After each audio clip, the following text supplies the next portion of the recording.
said, well, partner, everything that you just said was true.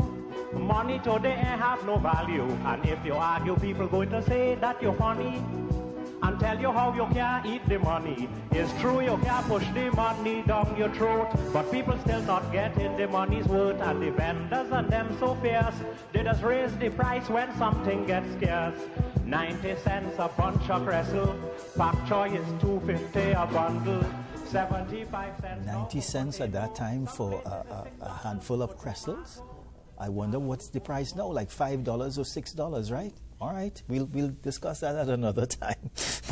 but we have to discuss right now the APETT technical conference that is going to be held soon, and we do have with us in studio this morning Dr. Trevor Townsend, who is the immediate past president of APETT, and we also have Kala Trebuhansing, the president of APETT. Thank you very much for coming this morning. Thank you. Thank you for having us. Yes? All right, let's speak a little bit, before we get further into the discussion, let's speak a little bit about APETT, because while some people may know about APETT, some people are not au courant as to what the organization does. So APETT is the Association of Professional Engineers of Trinidad and Tobago. Our vision is to lead the advancement of the engineering profession in our nation, and our mission is that we are a learned society of professional engineers dedicated to the development of engineers and the engineering profession. What that means is that we represent all engineering disciplines. Our disciplines include chemical, industrial, mechanical, geomatics, civil.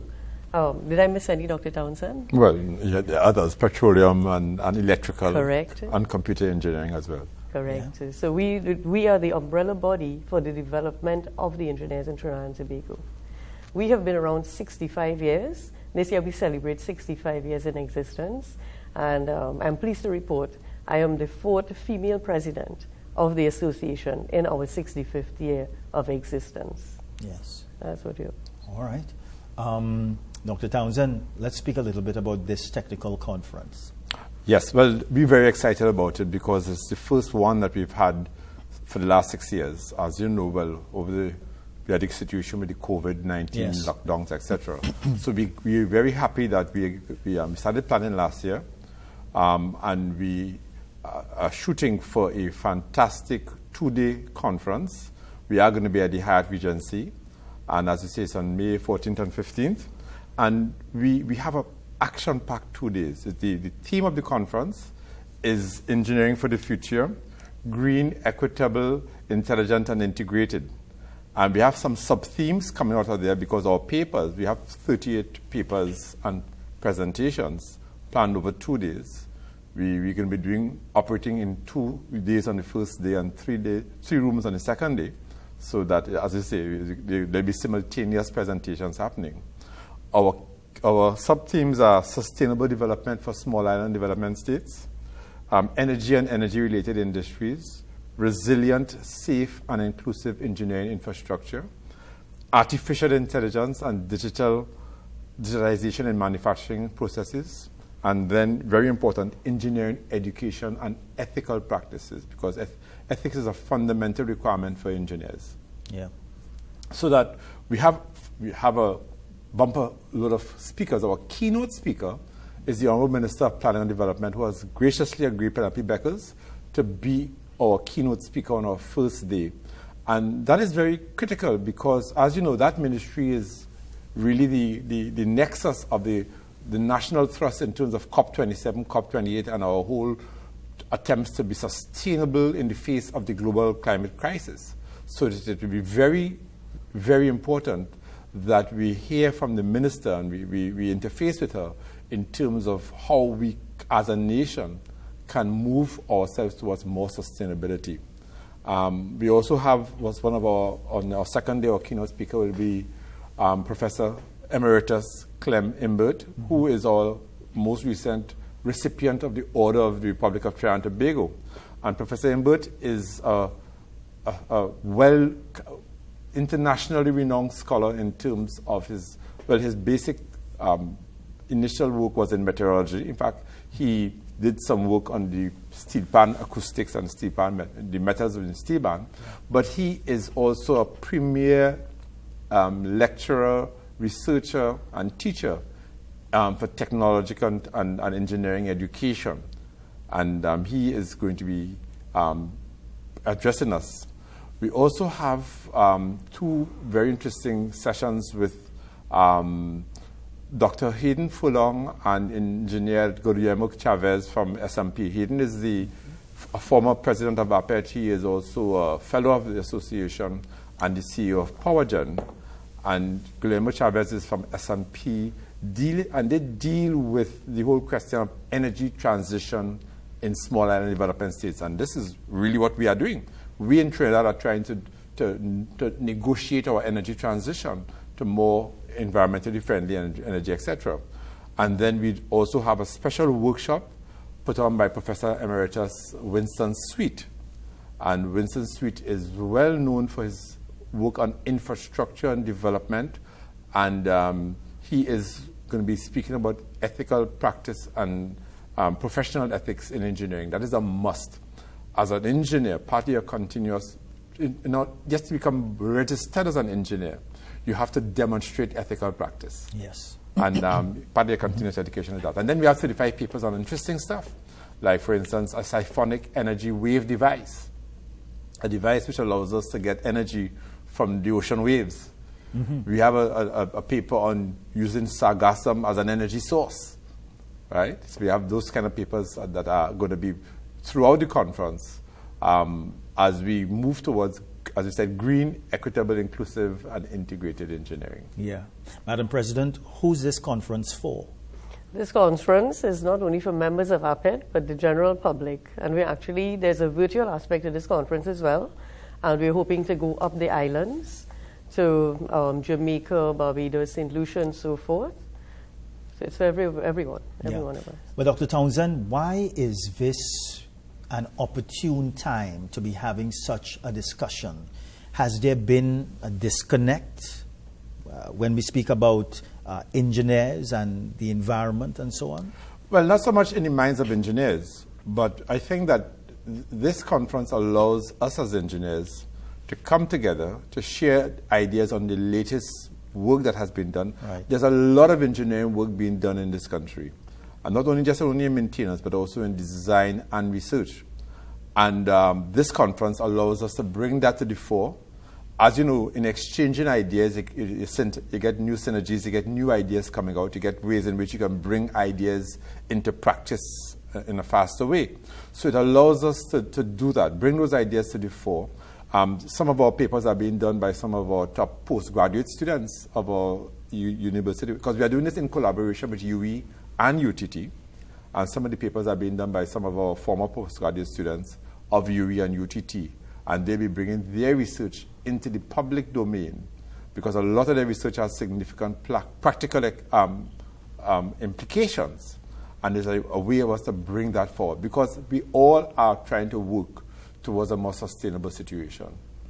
We're all trying to work that way. And we need to be keeping abreast with what is happening. So this conference gives us an opportunity to become current, to remain current, to network, to keep abreast, to exchange ideas, and to really put together our knowledge base. Is that, you think, should be one of the greatest takeaways from the conference? Yes, it should. It should be. Because the more we get together, engineers always need a forum for networking. We always have ideas on the way to improve things and do things differently and better. And this conference is one of those areas, one of the things that will encourage this. We need to get together as engineers and have discussions, which is why we are encouraging people. We do have a few more limited spaces available, and we would like them to come in person at the Hyatt for this conference. Yeah. Have we kept a pace, Dr. Townsend? In many areas we have. We have, and I would think that we have not just kept a pace, we are leading the pack. And that is why it's important for engineers to come to the conference and hear and exchange those ideas. Because we, as you know, even just to do a postgraduate work, you have to be ahead of the game. You have to create new ideas, you have to synergize new ideas, you have to do different ways of doing things, improve upon what is there already. So that is what this is all about. And then because we have some unique design situations and unique environmental situations, it is very good that we have our own knowledge base of what is happening here. Take the issue of sargassum. Sargassum is something which doesn't affect North America, but it affects us. So it's important that our engineers understand how they could utilize that to the benefit of the country. And that project that was done is a very interesting project, I think. Yeah. Dr. Sifola could discuss the Saharan dust too, right? Come up with something for that. But, Madam President, you said earlier that you are the fourth, female president of APETT. And, sometimes when we think about engineers, we only think about bridges and steel and concrete and things like that.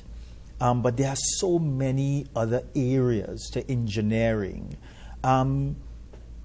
Judging from what you have seen over the years and your experience in the industry, you're seeing more and more females trying to get into the industry? I have. I'm actually a mechanical engineer, and I've met quite a few mechanical engineers as well. I've interacted with a lot of industrial engineers, and you would find that the majority of chemical and process engineers are women, and those are more in the manufacturing industry and so forth. So yes, we have seen it. For instance, civil is one of the biggest bodies for engineers, right? And we have a lot of civil structural, we have a lot of women in engineering there. We have geomatics engineering, and there are women entering that field as well. Majority is male dominated right now, but we are seeing that turn into it.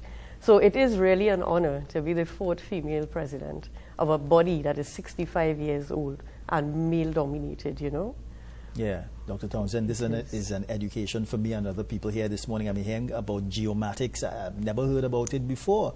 So, as we discussed earlier, there are various sides to this thing, engineering in Trinidad and Tobago. You see, Dr. Townsend, more and more young people gravitating towards it? Yes, we do. As you know, we have two faculties. We have one in Trinidad and UE, and then there's an engineering faculty in UTT.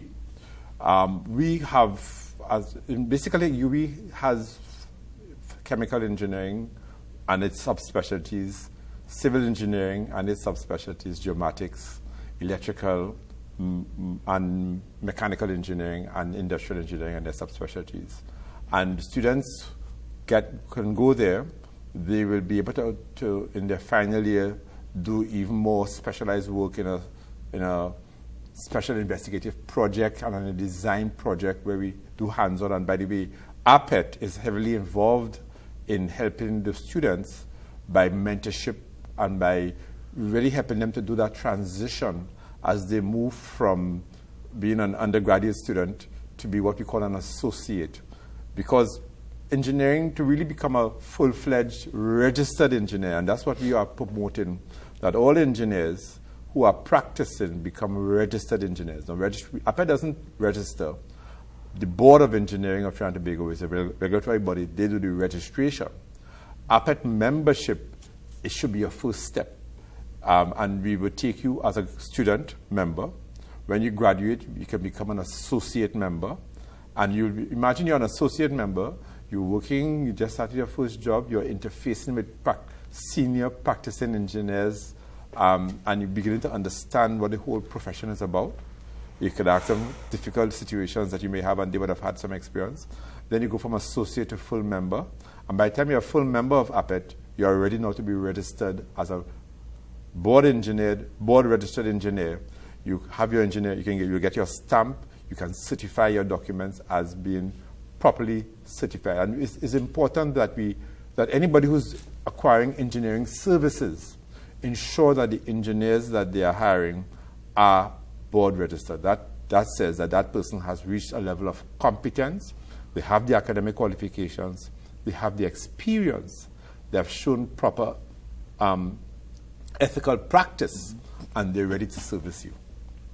So APETT provides, and my term here that I'm going to use, APETT provides the roadmap for people who come to it to be mentored, right? Correct. Now, just to put a plug in as well, there will be a hybrid aspect to this conference, and we do have a competition on now. Yeah. And what we would like to do is the winner of the competition, instead of one, we'll give them 3 online passes. So what we're doing in that aspect is we're actually fulfilling our mentorship aspect of our role, of our vision and mission.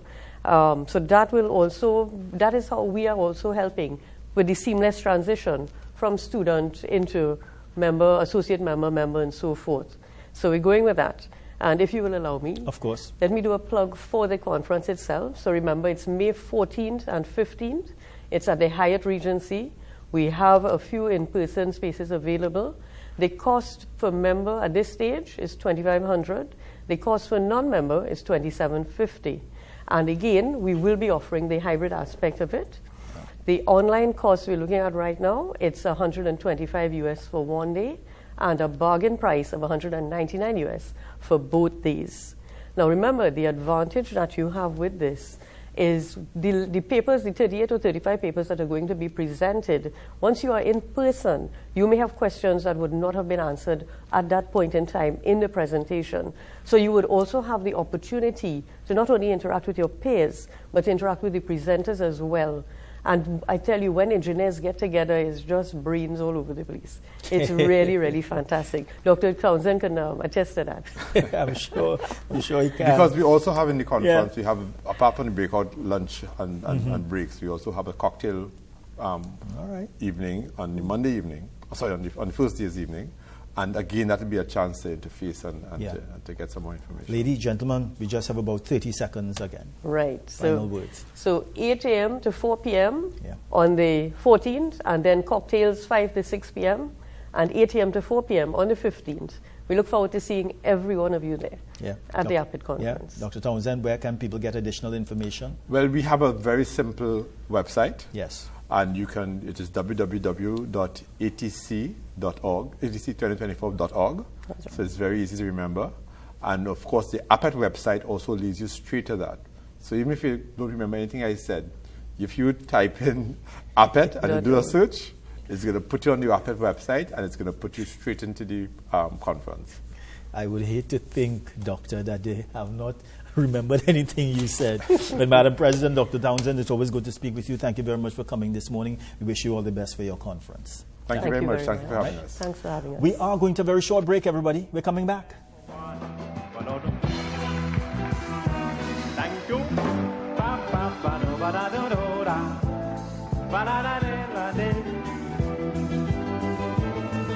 I said, well, partner, everything that you just said was true. Money today ain't have no value. And if you argue, people going to say that you're funny and tell you how you can't eat the money. It's true, you can't push the money down your throat, but people still not getting the money's worth. And the vendors and them so fierce, they just raise the price when something gets scarce.